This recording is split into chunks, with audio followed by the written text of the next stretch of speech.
કેમ છો વિદ્યાર્થી મિત્રો? તો હવે આપણે આપણા ચેપ્ટરના છેલ્લા ટોપિક એટલે કે ન્યુક્લિયર ઉર્જા તરફ જઈએ.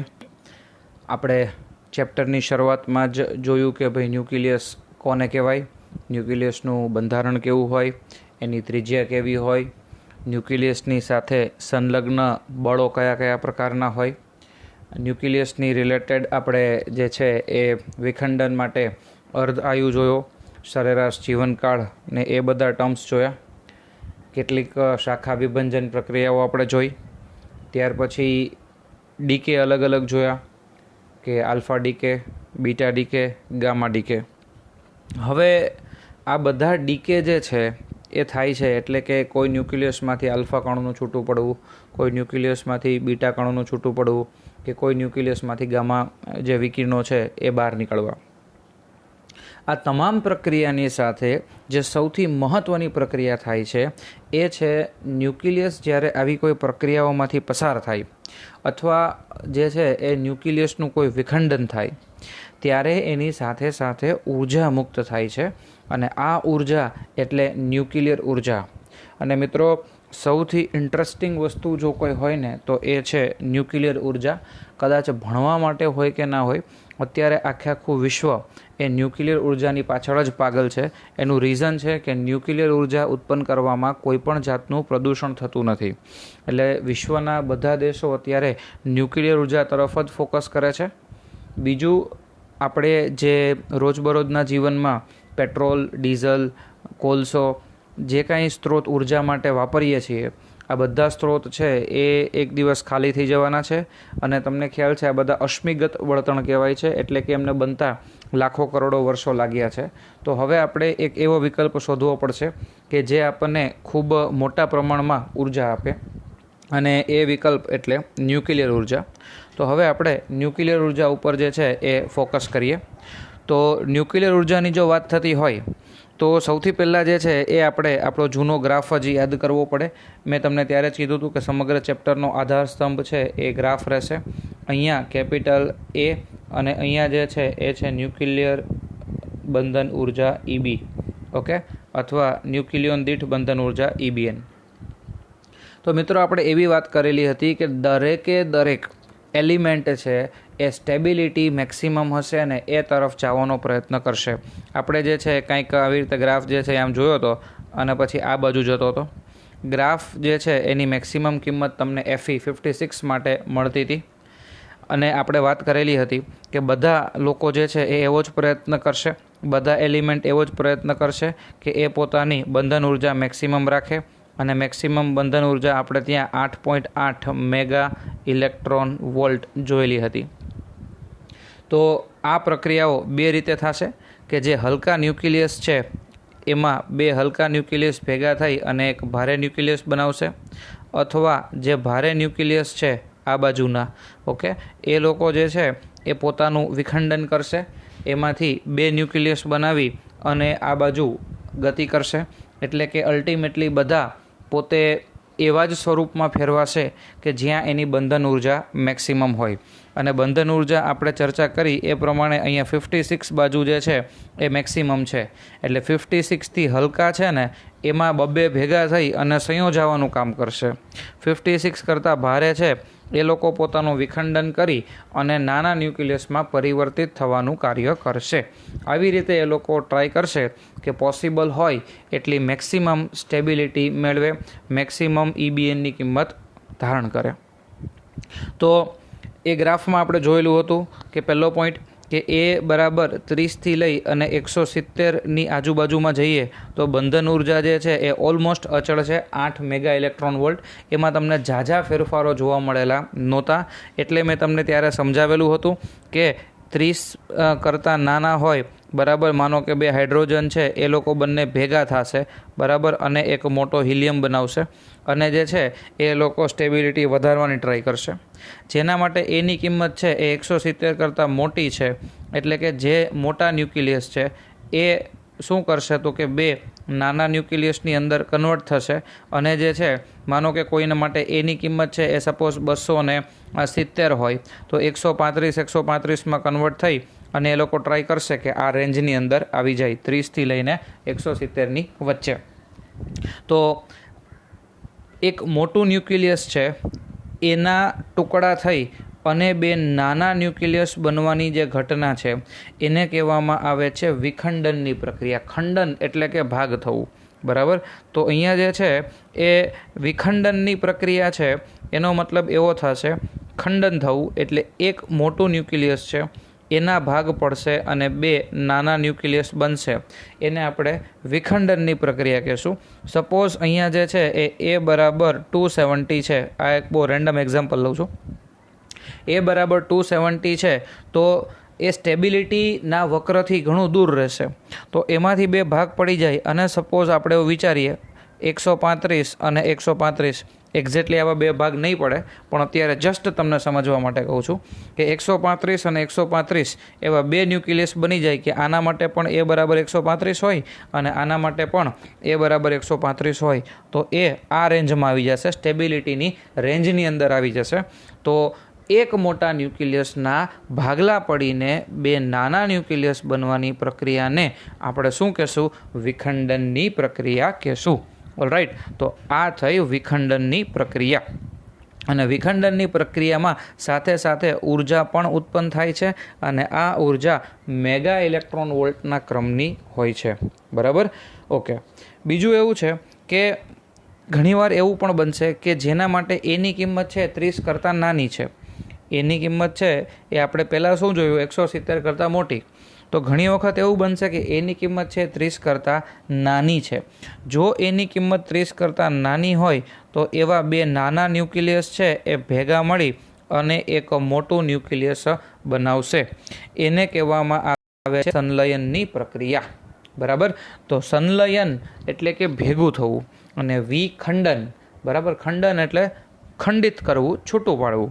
તો વિખંડનની અંદર એક મોટું ન્યુક્લિયસ છે એના ભાગ પડીને બે નાના ન્યુક્લિયસ બને, જ્યારે સંલયનની અંદર બે નાના ન્યુક્લિયસ ભેગા થઈ અને એક મોટું ન્યુક્લિયસ બનાવશે. હવે આમાં એવું છે કે જો બંધન ઉર્જા વધારે હોય તો બંધિત તંત્રનું કુલ દળ જે છે એ ઓછું હશે. કારણ શું છે? કારણ કે જો બંધન ઉર્જા વધારે હશે તો પછી જે છે એ દળ ક્ષતિ વધારે થઈ હશે અને દળ ક્ષતિ જો વધારે થઈ હોય તો તંત્રનું કુલ દળ જે છે એ કેવું હશે? એ ઓછું હશે. એટલે જેના માટે બંધન ઉર્જા વધારે હોય એના તંત્રનું કુલ દળ જે છે એ ઓછું હશે, બરાબર.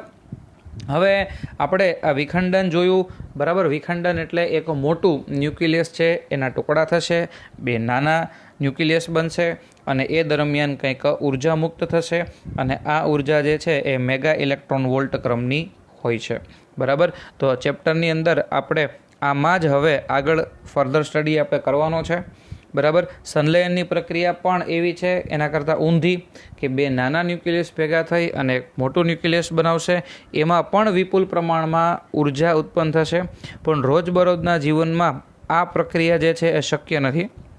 કારણ કે તમને ખબર જ છે કે કોઈ પણ બે વસ્તુ હોય ને મિત્રો, એને જો તમારે ભેગી કરવી હોય, ચોંટાડવી હોય, બરાબર, તો તમારે શું કરવું પડે? એને ગરમ કરવું પડે. વેલ્ડિંગ કરવાનું કામ છે તો વેલ્ડિંગ કરવામાં શું કરવું પડે? તમારે આ બેને ગરમ કરવા પડે. એટલે સંલયનની પ્રક્રિયા જે છે ને એમાં તમારે તાપમાન જે છે એ તાપમાન ખૂબ જ ઊંચું રાખવું પડે છે. એટલે પૃથ્વી ઉપર આવી પ્રક્રિયાઓ જે છે એ નેક્સ્ટ ટુ ઇમ્પોસિબલ થઈ જાય છે. જો કે સૂર્યની અંદર તાપમાન ખૂબ જ વધારે છે, એટલે સૂર્યની અંદર સંલયનની પ્રક્રિયાઓ થાય છે, હાઇડ્રોજનનું હિલિયમમાં રૂપાંતર થાય છે અને ખૂબ જ મોટા પ્રમાણમાં ઉર્જા ઉત્પન્ન થાય છે. એ આપણે આગળ જતા જોશું, પણ અત્યારથી યાદ રાખજો કે સંલયનની પ્રક્રિયા માટે ખૂબ જ ઊંચું તાપમાન હોવું જરૂરી છે અને આવું તાપમાન આપણે પૃથ્વી ઉપર લેબોરેટરીની અંદર, પ્રયોગશાળાની અંદર જનરેટ કરી શકતા નથી. સૂર્યની જ વાત કરું તો સૂર્યની સપાટીનું તાપમાન જ લગભગ 6000 કેલ્વિન જેટલું હોય છે. આટલું તાપમાન આપણે પ્રયોગશાળાની અંદર ઉત્પન્ન કરવું, that is next to impossible છે. એનીવેઝ, કમ્પેર કરીએ અને મેં કીધું એમ કે તમે કોલસાની સાથે કમ્પેર કરો, તમે કોઈ પેટ્રોલિયમની સાથે કમ્પેર કરો, તો એ બધી પ્રક્રિયા છે એ ઉષ્માક્ષેપક પ્રક્રિયા છે. એમાં ઉર્જા કેટલાક ઇલેક્ટ્રોન વોલ્ટની હોય. એની સામે જે છે એ જો તમે કોલસો છે અને જો તમે પેટ્રોલિયમ લેશો તો એમાં ઉત્પન્ન થતી ઉર્જા કેટલાક ઇલેક્ટ્રોન વોલ્ટની હોય. પણ એની સામે યુરેનિયમનું વિખંડન કરશો તો ઉત્પન્ન થતી ઉર્જા છે એ મેગા ઇલેક્ટ્રોન વોલ્ટમાં હોય. સમજાય છે? અહીંયા ઉપર આપણે લખેલું જ છે કે વિખંડનની અંદર ઉત્પન્ન થતી પ્રક્રિયા છે એ મેગા ઇલેક્ટ્રોન વોલ્ટ ક્રમની હોય, જ્યારે કોલસામાં એમાં ઉત્પન્ન થતી જે ઉર્જા છે એ ઇલેક્ટ્રોન વોલ્ટ ક્રમની હોય. તો એનો મતલબ એમ થાય મિત્રો કે 10 લાખ ગણી વધારે ઉર્જા તમને યુરેનિયમ છે એ ઉત્પન્ન કરીને આપશે.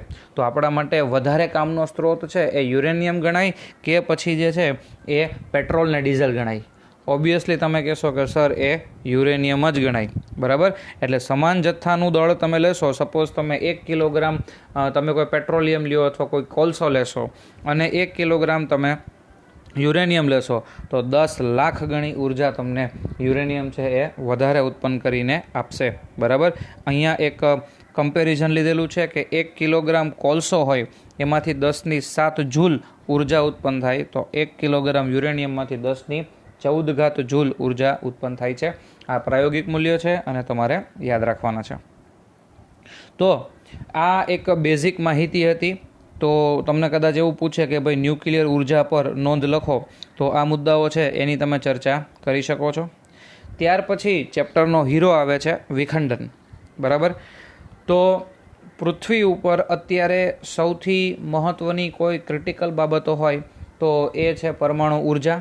મેં તમને કીધેલું હતું કે ભાઈ પરમાણુ ઉર્જા છે એ એવો એક સ્ત્રોત છે ઉર્જાનો કે જે કોઈપણ જાતનું પોલ્યુશન કરતો નથી. એટલે વિશ્વનો દરેક દેશ અત્યારે પરમાણુ ઉર્જા ઉપર ફોકસ કરે છે. ઇન્ડિયાની અંદર પણ ન્યુક્લિયર રિએક્ટર્સ ઘણી જગ્યાએ આવેલા જ છે, જેને આપણે ગુજરાતીમાં પરમાણુ ભઠ્ઠી તરીકે ઓળખીએ છીએ. બરાબર? ભારતની અંદર પણ આવેલા છે, ગુજરાતની અંદર પણ આપણે જે છે આવેલા છે. બરાબર? અને દિવસે દિવસે આપણે એ બધા જે રિએક્ટર્સ છે એની સંખ્યા આપણે વધારવાનો પ્રયત્ન કરીએ છીએ.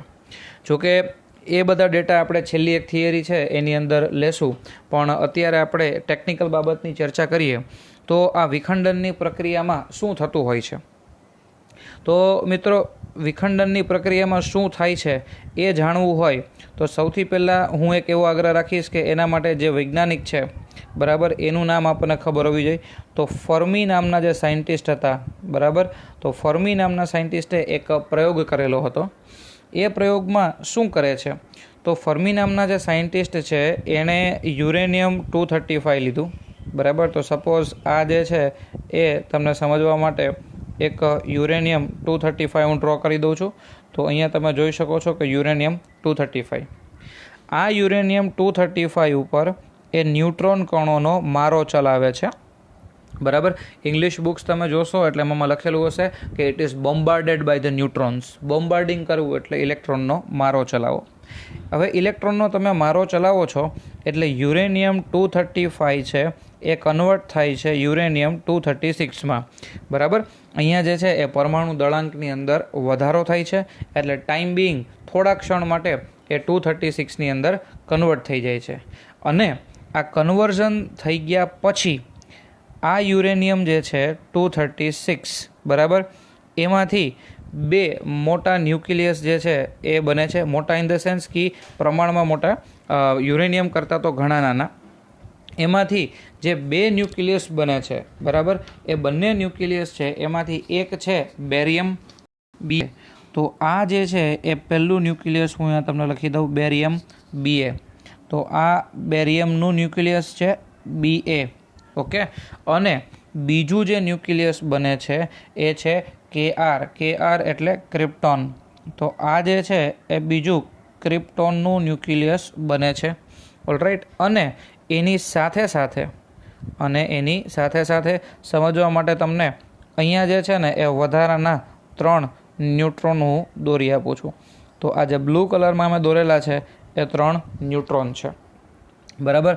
તો મિત્રો, તમારે આ પ્રક્રિયા જે છે એ યાદ રાખવાની છે કે બેરિયમ જે છે એ બેરિયમ માટે પરમાણુ ક્રમાંક છે 56 અને પરમાણુ ભારાંક છે 144, જ્યારે ક્રિપ્ટોન છે એના માટે 36 અને 89. અને સાથે 3 ન્યુટ્રોન જે છે ઉત્પન્ન થાય છે અને પ્લસ આ પ્રક્રિયાની અંદર ખૂબ જ મોટા પ્રમાણમાં ઉર્જા ઉત્પન્ન થાય છે. તો સમજાણું મિત્રો? અહીંયા જે છે એ તમારી પાસે આ એક યુરેનિયમ છે, બરાબર? તો અહીંયા લખી દઉં, આ છે યુરેનિયમ. આ પ્રક્રિયા હું 2 થી 3 વખત તમને રિવાઇઝ કરાવીશ. અહીંયા એક ન્યુટ્રોન છે. તો યુરેનિયમ પર તમે ન્યુટ્રોન કણોનો મારો ચલાવો છો એટલે યુરેનિયમ 235 એ ટાઈમ બિંગ યુરેનિયમ 236માં કન્વર્ટ થશે અને પછી એના 2 જે છે એ ન્યુક્લિયસ એમાંથી છૂટા પડે છે. એક છે બેરિયમ અને બીજું છે ક્રિપ્ટોન, બરાબર? તમે આને યાદ રાખી શકો છો. આ બેકાર પ્રક્રિયા છે. બેકાર એટલે BA બેરિયમ અને કાર એટલે KR ક્રિપ્ટોન. આ બેકાર પ્રક્રિયા છે એટલે કે બેરિયમ અને ક્રિપ્ટોન એમાંથી છૂટા પડે છે અને સાથે સાથે આમાંથી 3 ન્યુટ્રોન જે છે એ છૂટા પડશે. પ્લસ ખૂબ જ મોટા પ્રમાણમાં ઉર્જા ઉત્પન્ન થાય છે. આમ તો એક્ઝેક્ટલી તમને મૂલ્ય કહું તો 1 યુરેનિયમ છે એનું તમે વિખંડન કરશો એટલે 1 યુરેનિયમના વિખંડનથી તમને પુષ્કળ ઉર્જા એટલે કે 200 મેગા ઇલેક્ટ્રોન વોલ્ટ જેટલી ઉર્જા ઉત્પન્ન થાય છે, બરાબર? તો ઉર્જાનું મૂલ્ય પણ તમને અહીંયા અલગ કલરથી લખી આપું એટલે ખ્યાલમાં રહે. તો ઉર્જા જે છે એ મળશે તમને 200 મેગા ઇલેક્ટ્રોન વોલ્ટ. રેડી? તો એક ન્યુટ્રોનનો મારો ચલાવશું આપણે યુરેનિયમ 235 ઉપર, એ કન્વર્ટ થશે યુરેનિયમ 236માં ટાઈમ બિંગ, અને યુરેનિયમ 236 છે એમાંથી 2 ભાગ પડશે. કયા 2 ભાગ? બેકારમાં BA એટલે શું થઈ જશે? બેરિયમ. KR એટલે ક્રિપ્ટોન. અને BA જે છે એના માટે પરમાણુ ક્રમાંક 56 અને જે છે પરમાણુ ભારાંક 144. બીજું એવું છે મિત્રો કે કદાચ તમને KR માટે યાદ ન રહે ને તો BA માટે 56 અને 44 યાદ રાખી લ્યો અને 3 ન્યુટ્રોન જે છે એ 3 ન્યુટ્રોન યાદ રાખી લ્યો એટલે બાકીનાનું જે છે તમને સમીકરણ બેલેન્સ કરતાં આવડી જશે. પ્લસ આની સાથે જે છે એ 200 મેગા ઇલેક્ટ્રોન વોલ્ટ જેટલી ઉર્જા ઉત્પન્ન થાય છે. તો તમે કહેશો કે સર હવે આ જે છે એ 3 પ્રક્રિયાઓ થઈ, બરાબર? તો આના મદદથી તમે ઉર્જા ઉત્પન્ન કરો છો, બીજું શું થાય? તો આ પ્રક્રિયામાં બીજી જે એક સૌથી ખતરનાક વસ્તુ વિશ્વને મળી છે એ છે પરમાણુ બોમ્બ. તો પરમાણુ બોમ્બ જે છે એમાં તમે એમ કહેશો કે સર તો 200 મેગા ઇલેક્ટ્રોન વોલ્ટમાં શું આખા શહેર તબાહ થઈ જાય? માનો કે ઈસવીસન 1945ની અંદર અમેરિકા જે છે એણે જાપાનના હિરોશિમા અને નાગાસાકી ઉપર 2 બોમ્બ નાખેલા હતા. તો એનાથી આખા સિટી તબાહ થઈ ગયા હતા. તો શું 200 મેગા ઇલેક્ટ્રોન વોલ્ટ ઉર્જા પૂરતી છે આખા શહેરનો નાશ કરવા માટે? તો કે નહીં, એ પૂરતી નથી. તો શું થાય? તો થશે શું મિત્રો? બરાબર ધ્યાન રાખજો કે આની અંદર આખી પ્રક્રિયા કેવી રીતે કામ કરે છે, શું કામે ન્યુક્લિયર ઉર્જા બહુ મોટા પ્રમાણમાં મળે છે, એ ધ્યાનથી સાંભળજો.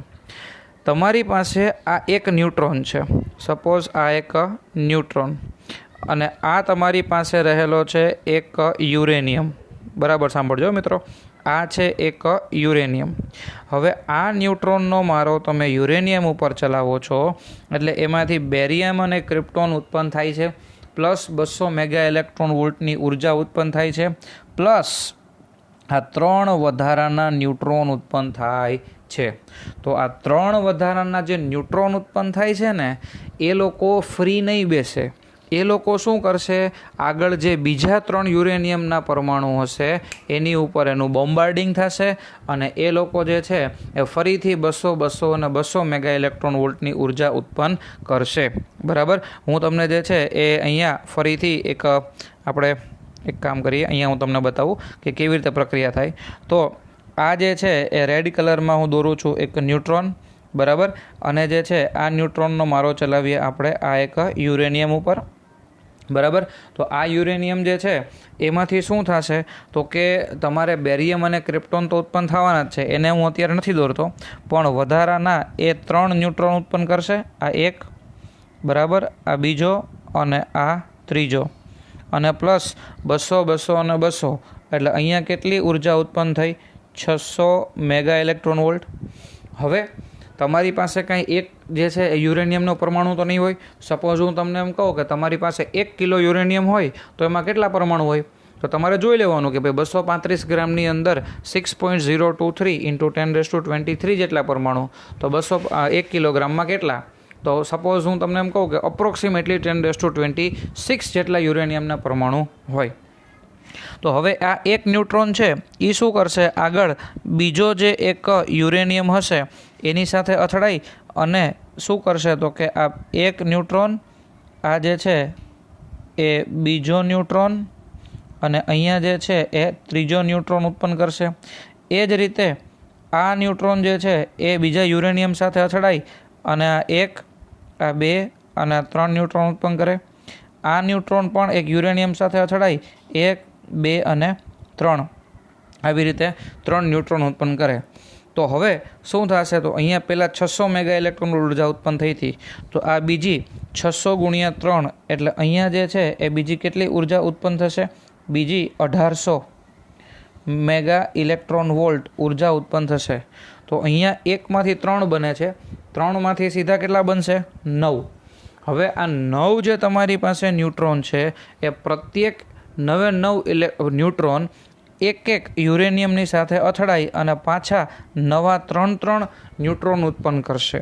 એટલે 9 તેરી 27. તો બીજા 27 નવા ન્યુટ્રોન ઉત્પન્ન થશે અને એ જે છે એ પાછા 27 યુરેનિયમની સાથે અથડાઈ અને 3 જે છે એ ઉત્પન્ન કરશે.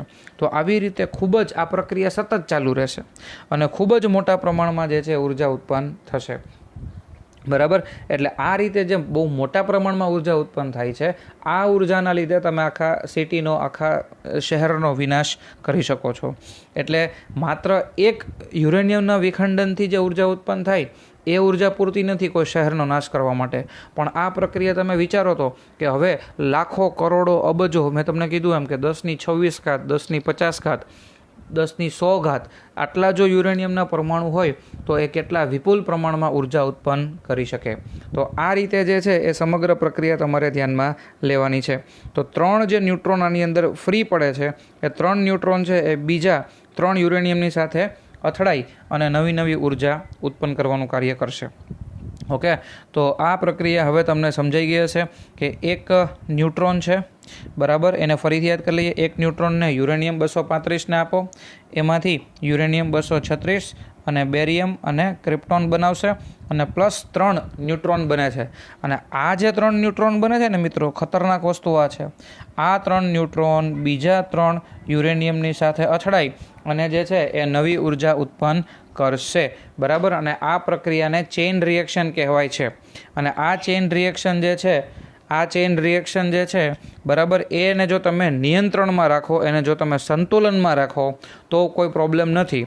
તો તમને ઈચ્છા પડે એટલી ઉર્જા તમે ઉત્પન્ન કરી શકો છો.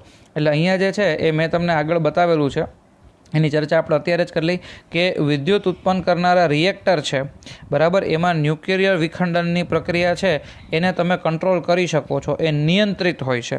પરંતુ પરમાણુ બોમ્બ છે એની અંદર ન્યુક્લિયર વિખંડનની પ્રક્રિયા છે એ નિયંત્રિત હોતી નથી. એટલે જરૂર કરતાં પણ વધારે પ્રમાણમાં ઉર્જા ઉત્પન્ન થઈ જાય છે. અને જરૂર કરતાં પણ વધારે પ્રમાણમાં ઉર્જા ઉત્પન્ન થઈ જાય છે એટલે આ પ્રક્રિયા અનિયંત્રિત થઈ અને વિસ્ફોટ સ્વરૂપે જે છે એ ફાટી નીકળે છે. ઓલરાઈટ, તો આ એક પ્રક્રિયા થઈ. હવે જરૂરી નથી કે બેરિયમ અને ક્રિપ્ટોન જ બને, આવી બીજી 2 પ્રક્રિયાઓ જે છે એ પણ શક્ય છે. તો એ 2 પ્રક્રિયા છે એમાં સપોઝ જે છે એ SB અને NB જે છે એ પણ બની શકે છે, એટલે કે એન્ટીમની અને નિયોબિયમ, બરાબર, અને 4 ન્યુટ્રોન છૂટા પડે. અથવા જો એ પ્રક્રિયા ધ્યાનમાં ન લેવી હોય તો બીજી પ્રક્રિયા તરીકે યુરેનિયમ 236 છે એમાંથી Xc અને SR પણ બહાર પડી શકે છે, એટલે કે ઝેનોન અને સ્ટ્રોન્શિયમ અને સાથે 2 ન્યુટ્રોન. બરાબર. તો આ રીતે જે છે એ કોઈ પણ 2 ટુકડાઓ બહાર નીકળશે અને સાથે જે નવા ન્યુટ્રોન ઉત્પન્ન થાય છે, બરાબર, અહીંયા જે છેલ્લી પ્રક્રિયામાં 2 ન્યુટ્રોન છે, એની ઉપરની પ્રક્રિયામાં 4 ન્યુટ્રોન અને પહેલી પ્રક્રિયામાં 3 ન્યુટ્રોન, એ અન્ય યુરેનિયમ છે એની સાથે અથડાઈ અને નવી વિખંડનની પ્રક્રિયાઓ ઉત્પન્ન કરશે. બરાબર. પછી આપણે ટેક્સ્ટબુક એવું કહે છે કે અહીંયા જે નીપજતા ટુકડાઓ છે એ રેડિયો એક્ટિવ ન્યુક્લિયસ છે. તો એનો મતલબ શું છે કે રેડિયો એક્ટિવ તત્વો હશે એ તો સતત પોતાનામાંથી કંઈક ને કંઈક વિકિરણોનું ઉત્સર્જન કરશે. બરાબર. એટલે અહીંયા જે છે એ સપોઝ Xe એટલે ઝેનોન, બરાબર, પછી SR એટલે સ્ટ્રોન્શિયમ, આ જે કાંઈ ઉત્પન્ન થાય છે, SB એટલે કે એન્ટીમની અથવા NB એટલે નિયોબિયમ, આ બધા જે છે એ કેવા છે, આ બધા જે છે એ રેડિયો એક્ટિવ છે, એટલે પોતે પાછા જે છે પોતાનામાંથી સતત આલ્ફા કણો, બીટા કણો કે એવું કંઈક ઉત્સર્જિત કરશે જ. તો આપણી ટેક્સ્ટબુક એવું કહે છે કે એ લોકો સતત પોતાનામાંથી બીટા કણોનું ઉત્સર્જન કરી અને પછી પોતે સ્થાયી અંતિમ નિપજ બનાવશે, પછી એ લોકો સ્ટેબલ થઈ જશે. પણ અત્યારે આપણા માટે કામની વસ્તુ જે છે ને એ આ એસઆર અને એક્સી નથી. આપણા માટે જે છે કામના શું છે? આ વધારાના 2 ન્યુટ્રોન કે જે અન્ય યુરેનિયમ સાથે અથડાઈ અને જે છે એમનું વિખંડન કરી દેશે. અથવા માની લ્યો કે હું તમને એમ કહું કે અહીંયા બેરિયમ અને ક્રિપ્ટોન ઉત્પન્ન થાય છે, તો આ બેરિયમ અને ક્રિપ્ટોન જે ઉત્પન્ન થશે એ લોકો પાછા પોતે જે છે એ હજી કંઈક બીટા કણોનું ઉત્સર્જન કરશે અને પછી પોતે સ્ટેબલ થશે. That doesn't matter. મારા માટે અત્યારે એ કામના નથી. મારા માટે અત્યારે વધારે કામનું કોણ છે? તો કે જે 3 ન્યુટ્રોન ઉત્પન્ન થયા છે એ અન્ય 3 યુરેનિયમની સાથે અથડાઈ અને પાછા નવા વિખંડનની પ્રક્રિયાઓ છે એ ચાલુ કરશે. બરાબર? તો આ રીતે જે છે એ ચેઇન રિએક્શન બનશે અને ચેઇન રિએક્શન જે છે એમાં ઉત્પન્ન થતી જે નિપજો છે એ બીટા કણોનું ઉત્સર્જન કરી અને પછી પોતે સ્થાયી અંતિમ નિપજ બનાવશે. હવે આ પ્રક્રિયામાં હું વચ્ચે બોલી જ ગયો હતો કે ભાઈ પ્રત્યેક યુરેનિયમનું જો તમે વિખંડન કરશો તો એક ન્યુક્લિયસના વિખંડનથી 200 મેગા ઇલેક્ટ્રોન વોલ્ટ ઉર્જા ઉત્પન્ન થશે. અને શા માટે આવી બધી પ્રક્રિયાઓ જે છે એ થતી હોય છે? તો કે આપણો સ્ટાર્ટિંગ થિયરીનું આપણે ત્યાંથી જ કરેલું હતું કે સ્ટાર્ટિંગની અંદર આપણે જોયેલું હતું કે અહીંયા જે છે એ કેપિટલ એ અને અહીંયા જે છે એ EBN. તો એમાં આપણે ચર્ચા થયેલી હતી કે ભાઈ 30થી લઈ અને જે છે એ 170, 30થી 170ની વચ્ચેનો ગ્રાફ છે એ સ્ટેબલ છે. બરાબર? આમાં સ્ટેબલ છે અને પછી આમ ઘટે છે. તો જનરલી બધા જ એલિમેન્ટ્સ છે કે જેના માટે એની કિંમત છે એ 170 કરતાં વધારે છે, એ લોકો એવો ટ્રાય કરશે કે એ કન્વર્ટ શેમાં થઈ જાય? એ બરાબર 30થી લઈ અને 170ની વચ્ચે.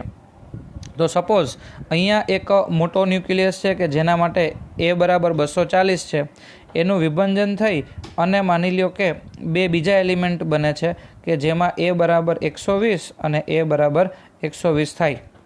તો એનો ફાયદો શું? શું કામ આ બધા એલિમેન્ટ્સ જે છે સ્ટેબિલિટી તરફ જાય છે અથવા સ્ટેબિલિટી શું કામ મળે છે?